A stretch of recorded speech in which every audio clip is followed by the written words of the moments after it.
हाँ तो प्यारे बच्चों, कैसे हैं आप लोग।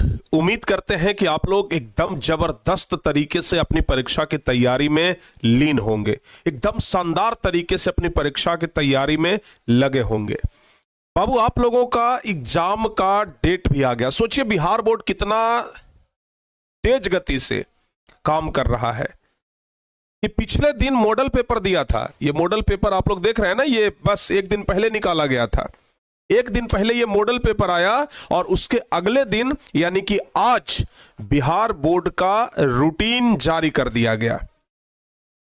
एक दिन पहले मॉडल पेपर और एक दिन के बाद रूटीन। इससे यह स्पष्ट होता है कि बिहार बोर्ड अपने काम के प्रति एकदम सीरियस है और बिहार बोर्ड आप लोगों की परीक्षा लेने के लिए एकदम तत्पर है।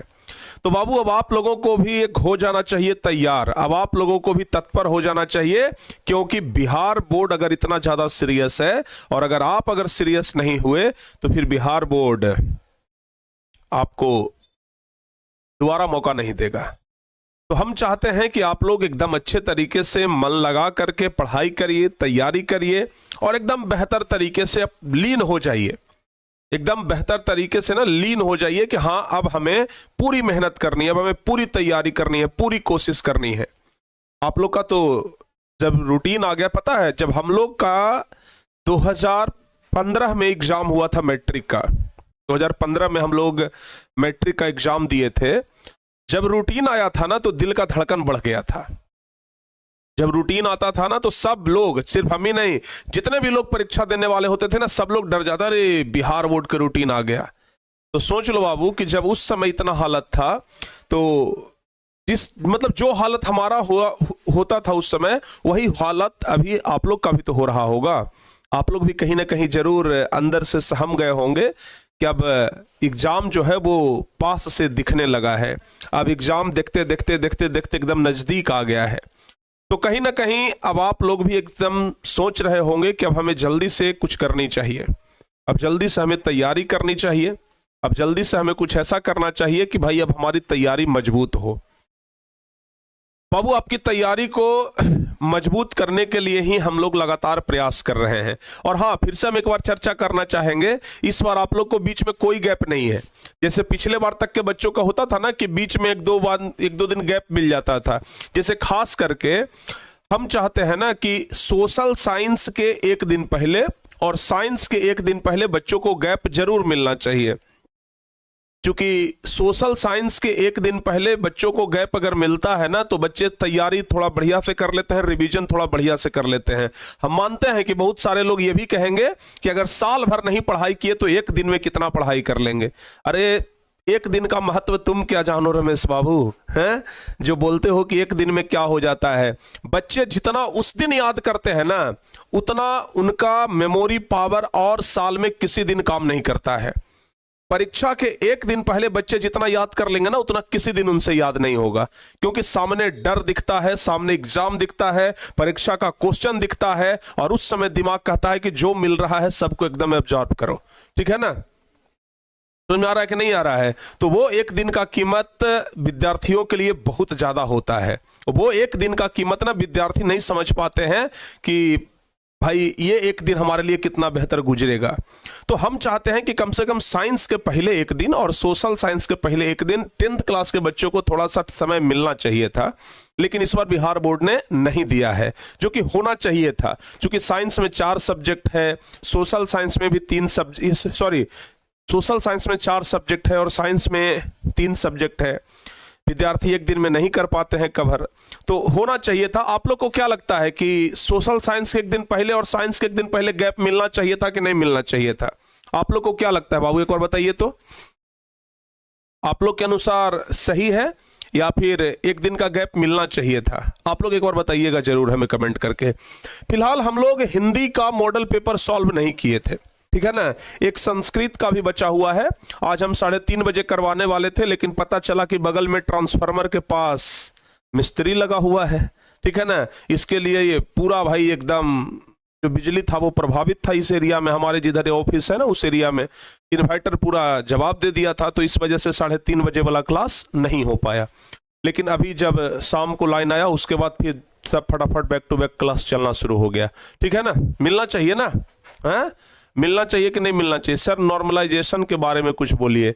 अरे बाबू मैट्रिक के बारे में सोचो ना, नॉर्मलाइजेशन जब पहुंचोगे ना तो उस समय की बात है। नॉर्मलाइजेशन जो आंदोलन हो रहा है वो बीपीएससी के लिए हो रहा है, आप लोग के लिए नहीं हो रहा है। बीपीएससी वाले बेचारे अपने हक के लिए लड़ाई लड़ रहे हैं, आप लोग अपने हक के लिए मेहनत करिए, ठीक है ना। बीपीएससी वाले बच्चे अपने हक के लिए लड़ाई लड़ रहे हैं कि हमारा रिजल्ट बेहतर हो जाए। नॉर्मलाइजेशन का जो हंगामा हो रहा है ये बीपीएससी वाले अपने बेहतर रिजल्ट के लिए लड़ रहे हैं। तो आप लोग अपने बेहतर रिजल्ट के लिए लड़िए, सब लोग अपने बेहतर रिजल्ट के लिए लड़ रहे हैं। आप लोग है कि दूसरे का चिंता लेकर के बैठे हैं, अपना चिंता छोड़ करके अपना चिंता करिए बाबू, ठीक है। हाँ तो चलिए हम लोग आज सेशन को शुरू करते हैं और एकदम बेहतर अंदाज में शुरू करते हैं। हम लोग हिंदी का क्वेश्चन देखेंगे, लगभग 50 से 60 नंबर के बीच में आप लोग का हिंदी में व्याकरण रहता है। आप लोग को हम बता देते हैं पूरा, और सुन लो बाबू, आप लोग को हम आज ही डेट भी बता देते हैं, ठीक है ना, ताकि बाद में आप लोग ये ना कहें कि सर जी ना बताए थे, ठीक है ना। सोमवार से कब से? सोमवार से, सुन लीजिए ध्यान से, हम कब से बात कर रहे हैं? सोमवार से बात कर रहे हैं कि सोमवार से आप लोगों का तैयारी शुरू करवा देंगे, ठीक है ना। सोमवार से आप लोगों का तैयारी शुरू करवा देंगे। किस चीज का तैयारी शुरू करवाएंगे सर? तो जवाब है हिंदी व्याकरण का। हिंदी व्याकरण का बाबू, हिंदी व्याकरण के बारे में हम थोड़ा सा बात कर लेते हैं। हिंदी व्याकरण में हम आप लोगों को वर्ण पूरा पढ़ा दिए हैं। वर्ण के अलावा हम आप लोगों को शब्द पढ़ा दिए हैं, वर्ण विचार, शब्द विचार, वाक्य विचार, ये सब पढ़ा दिए हैं। उच्चारण स्थान पढ़ा दिए हैं, ठीक है ना। उच्चारण स्थान हम आप लोगों को पढ़ा दिए हैं। उसके बाद फिर हम आप लोगों को संज्ञा पढ़ा दिए हैं। संज्ञा के बाद हम आप लोगों को सर्वनाम पढ़ा दिए हैं। सर्वनाम के बाद हम आप लोगों को विशेषण पढ़ा दिए हैं। विशेषण के बाद हम आप लोगों को संधि पढ़ा दिए हैं। संधि के बाद हम आप लोगों को कारक पढ़ा दिए हैं। इतना टॉपिक हम आप लोगों को पढ़ा चुके हैं बाबू, ठीक है ना। इतना टॉपिक हम आप लोगों को पढ़ा चुके हैं। अगर इतना टॉपिक में से कोई भी टॉपिक आपका छूटा हुआ है तो इस क्लास के जस्ट बाद हम पूरे प्लेलिस्ट का लिंक आपको देंगे। आप प्लेलिस्ट में जाकर के किसी भी टॉपिक को आप देख सकते हैं, ठीक है ना। तो इसको आप लोग पूरा कंफर्म कर लीजिएगा, पूरा कवर कर लीजिएगा।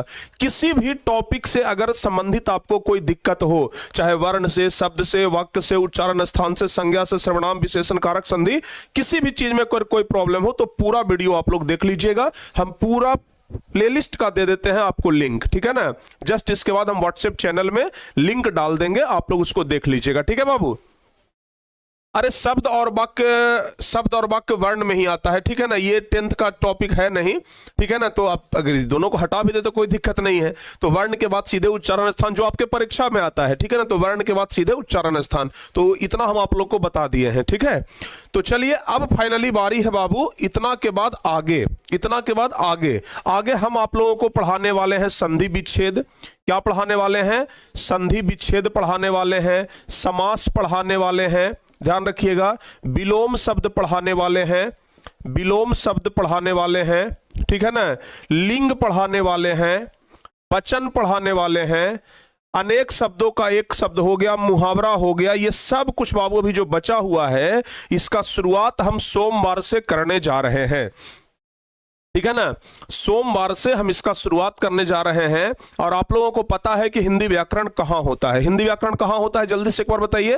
हिंदी व्याकरण आपका होता है टारगेट बोर्ड 12th चैनल पर, ठीक है ना। हिंदी व्याकरण होता है टारगेट बोर्ड 12th चैनल पर, लेकिन इसका प्लेलिस्ट आप लोगों को टारगेट बोर्ड के चैनल पर भी मिल जाता है, ठीक है ना। भले क्लास यहां होता है लेकिन इसका प्लेलिस्ट आप लोगों को प्लेलिस्ट में जोड़ करके मिल जाता है, ठीक है ना। ध्यान रखिएगा। तो पूरा बाबू हम आप लोगों को करवा दिए हैं और सोमवार से ये सब जो टॉपिक छूटा हुआ है ये सब हिंदी व्याकरण हम आप लोग को करवाएंगे, ठीक है ना। हिंदी व्याकरण हम आप लोग को करवाने वाले हैं, ध्यान रखिएगा। और हिंदी व्याकरण जैसे ही खत्म होगा हम आप लोगों का संस्कृत व्याकरण शुरू कर देंगे, तो उसके लिए भी आप लोग तैयार रहिएगा। तो सोमवार से आप लोग टारगेट बोर्ड 12th चैनल पर पढ़ने के लिए तैयार हो जाइएगा। एक बार सभी बच्चे कमेंट करिए कि हाँ sir ji I am ready. बाबू एक बार जल्दी से सब बच्चे कमेंट कर दीजिए कि गुरुजी आई एम रेडी। जल्दी से एक बार बाबू कमेंट करके बता दीजिए कि हाँ सर जी हम तैयार हैं, ठीक है ना, हम तैयार हैं। जल्दी से एक बार कमेंट करके बता दीजिए। हैं? हाँ बिल्कुल, तैयार है ना, तैयार है ना बाबू? हाँ, टाइम आपको हम बता दे रहे हैं कि कितना बजे टाइम रहेगा। देखो बाबू, हम चाहते हैं कि आप लोगों का टाइम बर्बाद ना हो, और शाम वाला जो क्लास चलता है 6 बजे से, वो तो डेली चलेगा ही चलेगा। आप लोगों का क्लास जो है ना, वो हिंदी व्याकरण वाला क्लास, आप लोगों का हिंदी व्याकरण वाला जो क्लास है, सुन लो बाबू, आप लोगों का हिंदी व्याकरण वाला जो क्लास है वो कितना बजे से, कितना बजे से? हाँ बताइए जल्दी से, हिंदी व्याकरण वाला क्लास कितना बजे से कर दें? अगर बाबू हम इस क्लास के जस्ट बाद, इस क्लास के जस्ट बाद अगर हम 8 बजे से कर दें तो कैसा रहेगा? जल्दी से बताइए। अगर हम 8 से 9 कर दें तो कैसा रहेगा? जल्दी से बताओ बाबू। इस क्लास के जस्ट बाद अगर हम 8 बजे से 9 बजे कर दें तो कैसा रहेगा?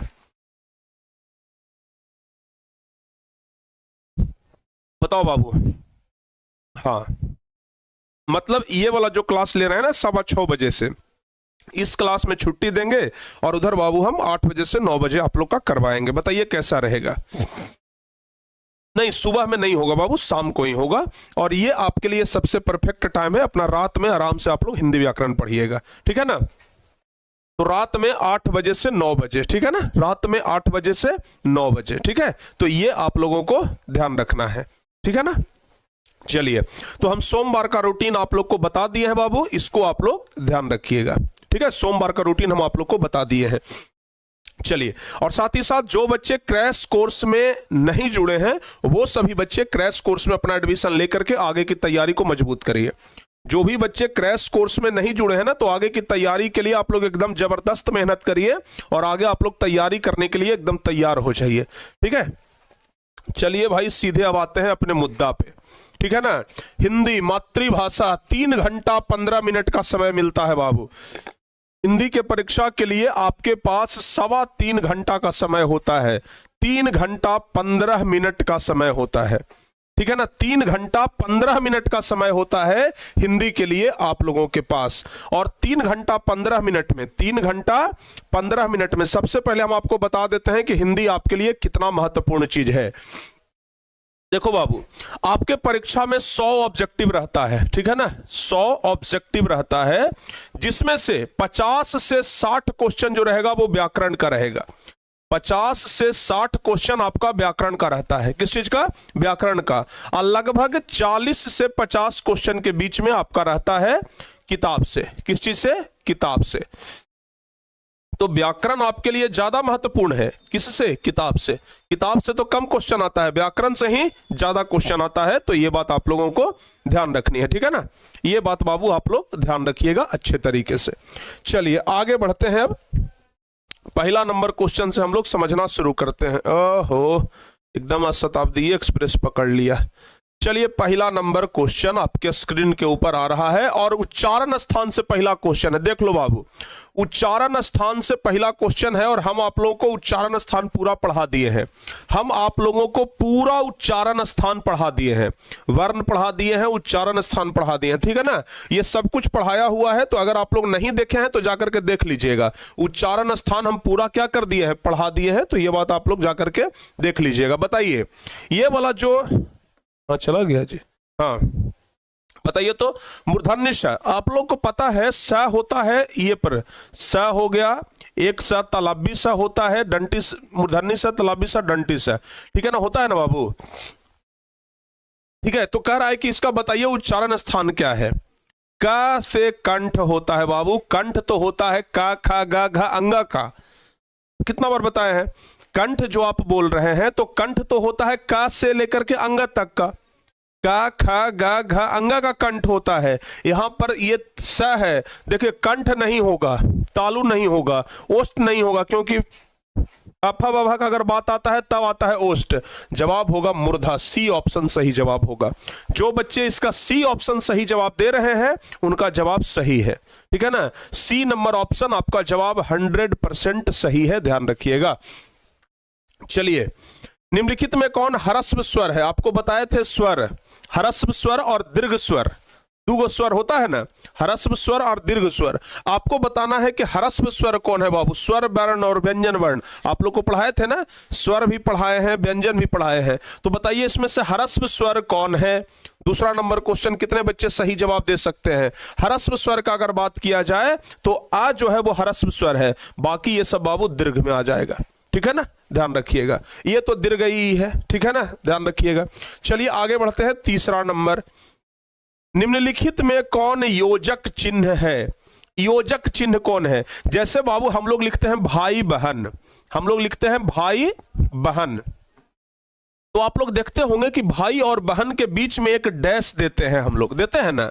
जैसे हम लोग लिखते हैं माता पिता, हम लोग लिखते हैं माता पिता, तो माता पिता लिखते हैं तो माता और पिता के बीच में क्या देते हैं, डैश देते हैं। भाई बहन के बीच में एक डैश देते हैं, माता पिता के बीच में एक डैश देते हैं, और इसी को हम लोग कहते हैं योजक चिन्ह। इसी को क्या कहते हैं, योजक कहा जाता है। तो योजक का चिन्ह कौन हो जाएगा, डी ऑप्शन सही जवाब होगा। जो बच्चे डी ऑप्शन बता रहे हैं उनका जवाब क्या है, बिल्कुल सही है। चलिए आगे बढ़ते हैं। निम्नलिखित में शुद्ध शब्द बताइए कौन है। चौथा नंबर क्वेश्चन का जवाब बता दो बाबू। देखिए 4 शब्द लिखा गया है, तालीम है, बहुमुखी है, समर्पित है और विलीन है। चारों में से बाकी जो शब्द है वो अशुद्ध है, सिर्फ इसमें से एक शब्द जो है बाबू वो शुद्ध है। तो आप लोग बताइए, तालीम गलत लिखा है, बहुमुखी गलत लिखा है, समर्पित गलत लिखा है, लेकिन विलीन शब्द इसी तरीके से लिखा जाता है, वह हर्षिकार, ल दीर्घिकार और न। तो बाबू ये विलीन क्या है, बी नंबर ऑप्शन एकदम सही जवाब, करेक्ट, एकदम सही जवाब है, ठीक है ना, करेक्ट आंसर। चलिए आगे बढ़ते हैं। 5वां नंबर क्वेश्चन कह रहा है कि जिन व्यंजन के उच्चारण में श्वास पूर्ण से अल्प मात्रा जैसी ध्वनि नहीं होती है उसे क्या कहते हैं। 5वां नंबर क्वेश्चन का आप लोग जवाब बताइए। कह रहा है कि जिन व्यंजन के उच्चारण में श्वास पूर्ण से अल्प मात्रा जैसी ध्वनि नहीं होती है। आपको बताए थे बाबू कि अगर हकार जैसी ध्वनि न निकले, बताए थे अल्प प्राण और महाप्राण के बारे में हम आपको बताए थे, याद होगा आप लोगों को। अल्प प्राण और महाप्राण के बारे में हम आपको बताए हैं, तो जाकर के देख लीजिएगा इसका जवाब क्या होगा, अल्प प्राण। तब ना बोल रहे हैं कि अगर आप लोग क्लास नहीं किए हैं पिछले वाला तो आज हम लिंक डाल देंगे, आप लोग उसको पूरा कर लीजिएगा, कंफर्म एकदम, ठीक है ना। चलिए 6ठा नंबर क्वेश्चन कह रहा है कि जब एक ही ध्वनि का द्वित्व हो जाए तब वह क्या कहलाती है। 6ठा नंबर क्वेश्चन का जवाब बताइए बाबू। कह रहा है कि जब एक ही ध्वनि का द्वित्व हो जाए तब वह क्या कहलाती है। एक ही ध्वनि रहे लेकिन अगर वो 2 बार हो जाए, द्वित्व हो जाए, तो उसको कहते हैं युग्मक ध्वनियां। उसको क्या कहते हैं, युग्मक ध्वनियां। बी नंबर ऑप्शन सही होगा। हाँ बाबू, टेस्ट सीरीज के लिए हम बोले थे क्वेश्चन अपलोड किया जा रहा है। जैसे ही क्वेश्चन अपलोड हो जाता है हम टेस्ट आपके सामने ले आएंगे, और उम्मीद है कि अब बहुत जल्दी टेस्ट अपलोड हो जाएगा, ठीक है ना, बहुत जल्दी टेस्ट अपलोड हो जाएगा, ठीक है। चलिए आगे बढ़ते हैं। 6 के बाद 7वां नंबर क्वेश्चन कह रहा है कि महोत्सव शब्द का संधि विच्छेद क्या है। 7वां नंबर क्वेश्चन बताइए। 7वां नंबर क्वेश्चन बताओ बाबू। महोत्सव शब्द का संधि विच्छेद बता दीजिए आप लोग। महोत्सव का संधि विच्छेद क्या होगा। महोत्सव, महाजोड़ उत्सव से बनता है महोत्सव। महोत्सव का संधि विच्छेद क्या होता है, महाजोड़ उत्सव। महाजोड़ उत्सव से बनता है बाबू महोत्सव। देखिए महाजोड़ उत्सव कौन ऑप्शन में है, डी ऑप्शन में है, तो जवाब होगा डी नंबर ऑप्शन। जो बच्चे डी, 7वां का जो बच्चे डी नंबर ऑप्शन बता रहे हैं उनका एकदम सही जवाब। 8वां नंबर, यसह जोड़ दा की संधि क्या होगा। यसह जोड़ दा से बनता है यशोदा, ठीक है ना। यसह जोड़ दा से यशोदा बनता है प्यारे बच्चों, ध्यान रखिएगा। यशोदा कौन सा ऑप्शन है, डी नंबर ऑप्शन है, तो डी ऑप्शन हमारा एकदम राइट आंसर, सही जवाब हो जाएगा, ठीक है ना। एक बार सभी बच्चे क्लास को लाइक कर दीजिए, जितने भी बच्चे अभी जुड़े हुए हैं एक बार सभी बच्चे ना सेशन को लाइक कर दीजिए फटाफट से बाबू। हाँ एक बार जल्दी से आप लोग क्लास को लाइक कर दीजिए प्लीज, जल्दी से। आगे बढ़ते हैं। पवन शब्द का संधि विच्छेद पौ जोड़ अन्न होता है, ठीक है ना। 9वां नंबर क्वेश्चन का जवाब क्या होगा, पौ जोड़ अन्न। पौ जोड़ अन्न, ध्यान रखिएगा, पौ जोड़ अन्न से बनता है पवन। पौ जोड़ अन से पवन बनता है बाबू, तो पौ जोड़ अन डी ऑप्शन में है, तो डी नंबर ऑप्शन सही जवाब हो जाएगा। ठीक है ना, डी ऑप्शन अपना एकदम सही जवाब है। चलिए आगे बढ़ते हैं। 10वां नंबर क्वेश्चन कह रहा है कि जहां वाक्य की गति अंतिम रूप ले ले, विचार के तार एकदम विराम चिन्ह का प्रयोग होता है। कह रहा है कि जहां वाक्य की गति अंतिम रूप ले ले, तो विचार के तार एकदम विराम चिन्ह, इसके आगे भी कुछ लिखा हुआ है क्या? हाँ, तब ना बोले कि क्वेश्चन आधा अधूरा लग रहा है। देखिए लंबा क्वेश्चन है। कह रहा है कि जहां वाक्य की गति अंतिम रूप ले ले, विचार के तार एकदम टूट जाएं, वहां किस विराम चिन्ह का प्रयोग किया जाता है? देखो बाबू, जहां पर वाक्य खत्म होता है, जैसे हम लिखते हैं कि तुम पटना जा रहे हो, तुम पटना जा रहे हो, तो वाक्य खत्म होता है, तो इसके बाद हम देते हैं पूर्ण विराम। क्या देते हैं? ये लास्ट में क्या देते हैं? पूर्ण विराम। तो बाबू जहां पर वाक्य खत्म होगा, कह रहा है कि वाक्य की गति अंतिम रूप ले ले, तो वहां पर पूर्ण विराम लगाते हैं। 10 का सी ऑप्शन सही जवाब हो जाएगा। चलिए आगे बढ़ते हैं। 11 नंबर कह रहा है कीर्तन शब्द किस लिंग का उदाहरण है? स्त्रीलिंग और पुल्लिंग से भी बहुत सारा क्वेश्चन आता है, तो आपको कुछ शब्द याद करना पड़ेगा जो स्त्रीलिंग है कि पुल्लिंग है। ठीक है ना, बहुत सारे शब्द ऐसे होंगे जो आपको याद करना पड़ेगा कि बताइए ये शब्द जो है वो पुल्लिंग है कि ये शब्द स्त्रीलिंग है। इस प्रकार के शब्द ना आपको याद करना पड़ेगा। तो बताइए, हम लोग भजन कीर्तन करते हैं ना, तो आपको बताना है कि जो कीर्तन शब्द है वो पुल्लिंग है कि स्त्रीलिंग है? बताओ बाबू, कीर्तन शब्द पुल्लिंग है कि स्त्रीलिंग है? कीर्तन शब्द स्त्रीलिंग है, कीर्तन शब्द स्त्रीलिंग है, ध्यान रखिएगा। चलिए आगे बढ़ते हैं। कुछ बच्चे कह रहे हैं कि सर जी 9वां नंबर क्वेश्चन एक बार देख लीजिए। पवन शब्द का पौ जोड़ अन होता है, पौ जोड़ अन होता है बाबू। डी ऑप्शन एकदम करेक्ट आंसर है। ठीक है ना, डी ऑप्शन एकदम सही जवाब है। आगे बढ़ते हैं। 12 नंबर तक हो गया है। 13 नंबर क्वेश्चन अब देख लेते हैं। एकता शब्द किस लिंग का उदाहरण है? जवाब बताइए। एकता, बताओ बाबू, एकता शब्द किस लिंग का उदाहरण है? एकता भी स्त्रीलिंग है, यह भी ध्यान रखिएगा। एकता शब्द कौन लिंग है? एकता शब्द स्त्रीलिंग है, एकता स्त्रीलिंग है, यह बात ध्यान रखिएगा। चलिए 12 के बाद 13। कुंजड़ा शब्द का स्त्रीलिंग क्या होगा? बताइए, कुंजड़ा शब्द का स्त्रीलिंग क्या होगा? 13 नंबर क्वेश्चन का जवाब कितने बच्चे बता सकते हैं? कुंजड़ा, कुंजड़ा का क्या होता है? कुंजड़ा का कुंजड़ी नहीं होगा, कुंजड़ाइन नहीं होगा, कुंजड़िया नहीं होगा, तो कुंजड़िन हो जाएगा। कुंजड़ा का बताओ बाबू, कुंजड़ा का कुंजड़िन। ठीक है ना, तो यहां पर 13 का डी नंबर ऑप्शन सही जवाब हो जाएगा। ठीक है, बी ऑप्शन होगा। पवन का संधि विच्छेद क्या होता है? पवन का संधि विच्छेद पो जोड़ अन होता है। पवन का संधि विच्छेद पो जोड़ अन में अयादी संधि। अच्छा, अयादी संधि है। चलिए 13 का डी ऑप्शन।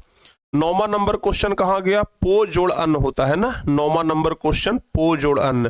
पवन शब्द का संधि विच्छेद क्या होता है? पो जोड़ अन होता है। सॉरी बाबू, बी नंबर ऑप्शन सही होगा। ठीक है ना, हाँ बी नंबर ऑप्शन सही होगा। अयादी संधि है ना, पो जोड़न हो जाएगा। चलिए आगे बढ़ते हैं। पौ जोड़न नहीं, पो जोड़न। आगे बढ़ते हैं बाबू। 11 के बाद 12, 12, 12, 12 के बाद 13 हो गया। 13 के बाद अब 14 नंबर क्वेश्चन बताइए।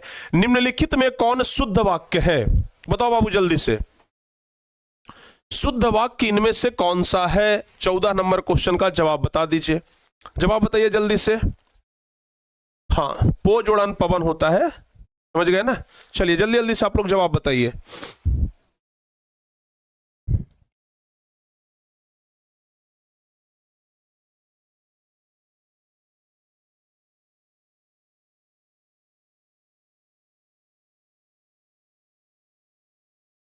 जवाब बता दीजिए बाबू जल्दी जल्दी से। जवाब बताइए। एक मिनट रुक जाइए। ये वाला एक शब्द देखे थे, एकता शब्द के पहले कौन सा शब्द था? कीर्तन। ठीक है ना, कीर्तन। ऐसा करते हैं बाबू, हम 9वां नंबर क्वेश्चन से फिर से एक बार देख लेते हैं। ठीक है ना, 9वां नंबर क्वेश्चन से हम एक बार फिर से देख लेते हैं।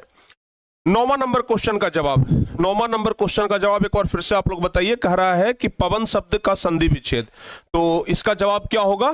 पो जोड़ अन्न हो जाएगा। बी नंबर ऑप्शन ना, आप लोग ध्यान रखिएगा। 10वां नंबर क्वेश्चन, 10वां नंबर क्वेश्चन क्या कह रहा है? 10वां नंबर क्वेश्चन है कि जहां वाक्य की गति अंतिम रूप ले ले, विचार के तार एकदम विराम चिन्ह का प्रयोग होता है। जहां पर वाक्य खत्म होता है वहां पर कौन सा चिन्ह लगता है? जहां पर वाक्य का एकदम खत्म होता है वहां पर पूर्ण विराम लगता है। बाबू ध्यान रखिएगा, 10 का सी ऑप्शन सही होगा। 11 नंबर क्वेश्चन बता दीजिए, कीर्तन शब्द किस लिंग का उदाहरण है? कीर्तन, तो ध्यान रखिएगा जो कीर्तन शब्द है वो पुल्लिंग है। 11 का ए ऑप्शन सही जवाब होगा। 11 का ए नंबर ऑप्शन सही जवाब होगा, ध्यान रखिएगा 11 का ए नंबर ऑप्शन। चलिए 12 नंबर क्वेश्चन बताइए। एकता शब्द किस लिंग का उदाहरण है बाबू? एकता शब्द किस लिंग का उदाहरण है? जल्दी जल्दी से आप लोग जवाब बताइए। एकता शब्द हम आपको क्या बताए? एकता, एकता शब्द स्त्रीलिंग है।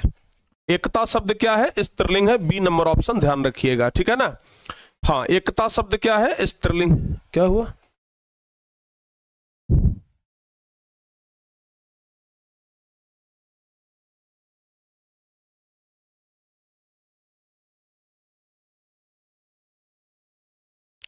जवाब बताइए बाबू। एकता शब्द क्या है? स्त्रीलिंग है, ध्यान रखिएगा। चलिए 13 नंबर क्वेश्चन, कुंजड़ा का स्त्रीलिंग, तो कुंजड़ा का स्त्रीलिंग क्या हो जाएगा? कुंजड़िन हो जाएगा। डी नंबर ऑप्शन सही जवाब होगा। अगला नंबर क्वेश्चन, निम्नलिखित में कौन शुद्ध वाक्य है? यह वाक्य आपको बताना है कि कौन सा शुद्ध वाक्य है। जवाब बताइए बाबू जल्दी से। हाँ हाँ, जल्दी से जवाब बता दीजिए। निम्नलिखित में कौन शुद्ध वाक्य है? हाँ, कूद गया हूं युद्ध भूमि में कर्ण के जैसा, क्या लिख रहे हैं? मरा तो वीर गति। हाँ कुछ मोटिवेशनल लाइन लिख रहे थे। बताइए निम्नलिखित में कौन शुद्ध वाक्य है? बंदूक एक बहुत ही उपयोगी शस्त्र है। बंदूक एक बहुत ही उपयोगी शस्त्र है। वह गीत की 2-4 लड़ियां गाती है। पुलाव बहुत लजीज है। हमारे शिक्षक प्रश्न पूछते हैं। इसमें से आपको सही कौन लग रहा है बाबू? जल्दी जल्दी से जवाब बता दीजिए। 14 नंबर क्वेश्चन, बंदूक एक बहुत ही उपयोगी शस्त्र है, ठीक है ना। बंदूक एक बहुत ही उपयोगी शस्त्र है। वह गीत की 2-4 लड़ियां गाती है। पुलाव बहुत लजीज है। हमारे शिक्षक प्रश्न पूछते हैं। ये डी ऑप्शन बिल्कुल सही है, हमारे शिक्षक प्रश्न पूछते हैं। 14 का डी नंबर ऑप्शन एकदम क्लियर जवाब, सही आंसर। परिणाम शब्द में कौन सा उपसर्ग है? देखो बाबू, उपसर्ग जो है ना वो किसी भी शब्द के पहले लगता है। किसी भी शब्द के पहले, किसी भी शब्द के पहले उपसर्ग और प्रत्यय से भी संबंधित ढेर सारा क्वेश्चन आता है, तो हम आपको उपसर्ग और प्रत्यय वाला भी बहुत सारा क्वेश्चन का ना प्रैक्टिस करवाएंगे, ध्यान रखिएगा। बताइए परिणाम शब्द में कौन सा उपसर्ग है? तो ध्यान रखिएगा, नाम के पहले क्या लगा हुआ है? परि लगा हुआ है। तो 15 का ए नंबर ऑप्शन सही हो जाएगा। परिणाम में कौन सा उपसर्ग है? तो परि उपसर्ग है। गायक में कौन सा प्रत्यय है? प्रत्यय, प्रत्यय जो है वो किसी भी शब्द के बाद में लगता है, ठीक है ना। किसी भी शब्द के बाद में लगता है, लगता है बाबू, बाद में लगता है प्रत्यय। तो आप लोग बताइए कि गायक शब्द में कौन सा प्रत्यय है? गायक, ठीक है ना बाबू। गायक में अक प्रत्यय है। गायक में अक प्रत्यय लगा हुआ है। डी नंबर ऑप्शन सही जवाब हो जाएगा, ध्यान रखिएगा। चलिए अगला नंबर क्वेश्चन है, रचना अथवा बनावट के विचार से शब्द के कितने प्रकार हैं? शब्द के कितने भेद होते हैं बाबू? जल्दी से बताइए। रचना अथवा बनावट के विचार से शब्द के कितने भेद होते हैं? तो जवाब क्या होगा? 16 का डी ऑप्शन होगा सर, बिल्कुल 16 का डी ऑप्शन ही तो हम बताए हैं, अक लगा हुआ है, ठीक है ना। एकदम 16 का डी ऑप्शन ही सही जवाब है, बिल्कुल आप सही बोल रहे हैं। हाँ 17 नंबर बताइए, रचना अथवा बनावट के विचार से शब्द के कितने भेद होते, शब्द के कितने भेद होते हैं? बिल्कुल बाबू बी नंबर ऑप्शन सही होगा। 17 का जो बच्चे बी ऑप्शन बता रहे हैं उनका जवाब एकदम सही है। हाँ, हिंदी व्याकरण जब पढ़ाएंगे ना उसके बाद आप लोग को दिक्कत ना होगा। निम्नलिखित में यौगिक शब्द कौन है? तत्व यौगिक और योग रूढ़ है। आप लोग को बताए होंगे तत्व यौगिक और योग रूढ़ के बारे में। अब कह रहा है कि निम्नलिखित में यौगिक शब्द कौन सा है? तो ध्यान रखिएगा यौगिक शब्द है दूध वाला, ठीक है ना। दूध वाला एक यौगिक शब्द है। चलिए आगे, निम्नलिखित में कौन तद्भव शब्द है? तद्भव, तत्सम, देशज और विदेशज, ये हम आपको शब्द में पढ़ाए थे, ठीक है ना, ये हम आप लोगों को शब्द में पढ़ाए थे। अगर शब्द वाला अगर आप लोग क्लास नहीं देखे होंगे तो वो वाला भी क्लास हम डाल देंगे, आप लोग उसको भी जरूर देख लीजिएगा, ठीक है ना। शब्द देख लीजिएगा क्योंकि शब्द से संबंधित प्रश्न भी पूछे जाते हैं। तो शब्द के बारे में ध्यान रखिएगा। यहां पर पूछ रहा है कि निम्नलिखित में कौन तद्भव शब्द है। 19वां नंबर क्वेश्चन, जवाब क्या होगा, ध्यान रखिएगा कि क्षीर हो गया, जूता हो गया, हैजा हो गया, आग हो गया। यहां पर ना 19 का बी ऑप्शन सही जवाब हो जाएगा। 19 का बी ऑप्शन, 19 का बी ऑप्शन सही होगा बाबू, ध्यान रखिएगा। निम्नलिखित में तद्भव शब्द कौन है, तो आग हो जाएगा। अगला, निम्नलिखित में तत्सम शब्द कौन है, बताइए। 20वां नंबर क्वेश्चन बताइए, तत्सम शब्द कौन है। 20 नंबर क्वेश्चन का जवाब बताइए बाबू। हाँ, जल्दी जल्दी से एक बार जवाब बताते जाइए, फटाफट से जवाब बताते जाइए। निम्नलिखित में कौन तत्सम शब्द है। सर जी एक बार जय मां सरस्वती। अच्छा 20 का जवाब कौन सा हो जाएगा बाबू। 20 का कितने बच्चे हैं जो बता रहे हैं तत्सम शब्द में ए ऑप्शन, खर पर, ठीक है ना। तो ध्यान रखिएगा तत्सम शब्द कौन सा है, खर पर ही हो जाएगा। मोर हो गया, कीमत हो गया, चिड़िया हो गया। तत्सम शब्द में यही हो जाएगा। निम्नलिखित में कौन तत्सम शब्द है, 20 का ए ऑप्शन ही होगा बाबू, ठीक है ना। अरे तत्सम तद्भव के बारे में नहीं पढ़े हैं, आज हम बोल रहे हैं ना, पूरा क्लास डाल देंगे, आप लोग देख लीजिएगा। तत्सम तद्भव देशज विदेशज सब आप लोग पढ़ लीजिएगा, ठीक है ना। हाँ चलिए आगे बढ़ते हैं। राम ने पुस्तक पढ़ी है, किस काल का उदाहरण है। 21वां नंबर क्वेश्चन बताइए। राम ने पुस्तक पढ़ी है, ये किस काल का उदाहरण है। राम ने पुस्तक पढ़ी है मतलब पढ़ने का काम जो है वो पहले खत्म हो गया है, ठीक है ना बाबू। राम ने पुस्तक पढ़ी है कहने का मतलब कि जो पढ़ने का काम है वो पहले ही क्या हो गया है, समाप्त हो गया है। तो ध्यान रखिएगा, राम ने पुस्तक पढ़ी है, पूर्ण भूतकाल, राम ने पुस्तक पढ़ी है। ये जैसे मान लीजिए कि कोई पुस्तक आपको दिया गया और आप पुस्तक दे करके और बोल दिए कि हमने ये पुस्तक पढ़ी है या फिर राम ने ये पुस्तक पढ़ी है, ठीक है ना। तो पूर्ण वर्तमान काल, हेतु हेतु मत भविष्यत काल, संदिग्ध भूतकाल।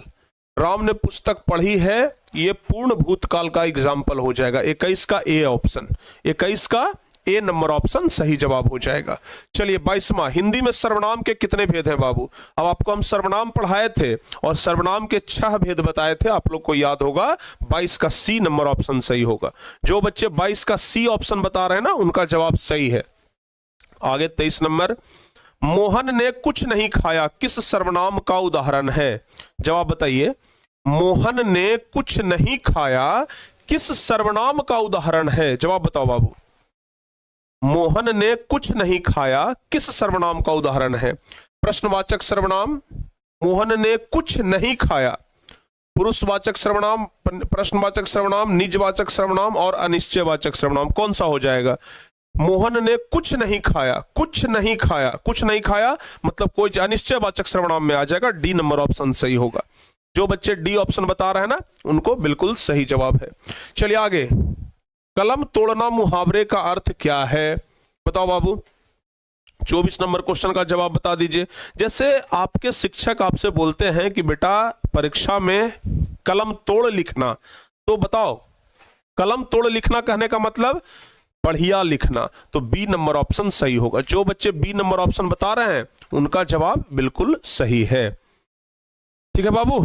चलिए आगे बढ़ते हैं, आगे बढ़ते हैं। अगला नंबर क्वेश्चन 25वां नंबर क्वेश्चन है, आंख के अंधे गांठ के पूरे लोकोक्ति का अर्थ क्या है।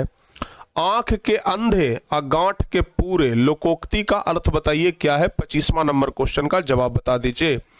आंख के अंधे गांठ के पूरे लोकोक्ति का अर्थ क्या है, एक बार जल्दी जल्दी से आप लोग बताइए, बताओ बाबू जल्दी से।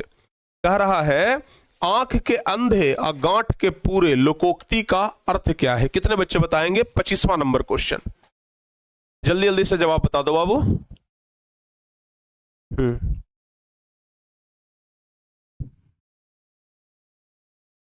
जल्दी जल्दी से बता दीजिए। आंख के अंधे गांठ के पूरे। 25वां नंबर क्वेश्चन का जवाब क्या होगा, ध्यान रखिएगा। आंख के अंधे गांठ के पूरे लोकोक्ति कहने का अर्थ हुआ मूर्ख धनवान। डी नंबर ऑप्शन सही जवाब होगा। ठीक है ना बाबू, डी नंबर ऑप्शन सही जवाब हो जाएगा। चलिए अगला 26 नंबर क्वेश्चन देख लेते हैं। कह रहा निम्नलिखित में कौन अशुद्ध शब्द है। 26 नंबर क्वेश्चन बताइए, निम्नलिखित में कौन अशुद्ध शब्द है। यहां पर 4 शब्द दिया गया है और चारों में आपको बताना है कि कौन अशुद्ध है। बाबू 26 नंबर क्वेश्चन का आप लोग जवाब बता दीजिए, क्या जवाब हो जाएगा। निम्नलिखित में कौन अशुद्ध शब्द है, तो लो भाई इन्वर्टर फिर से टीटी आ गया, ठीक है ना, फिर से लाइन कट गया।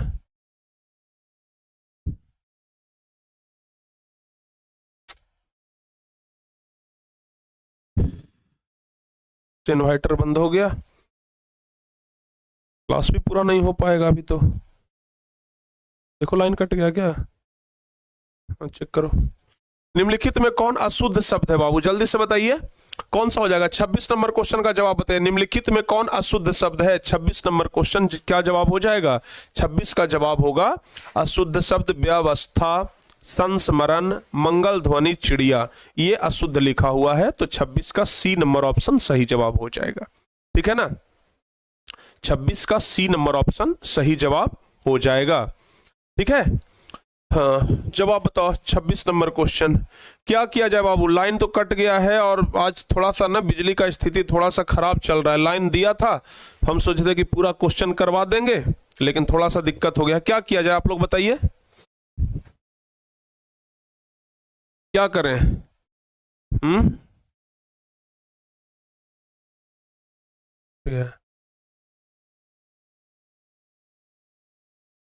कितना परसेंट दिखा रहा है,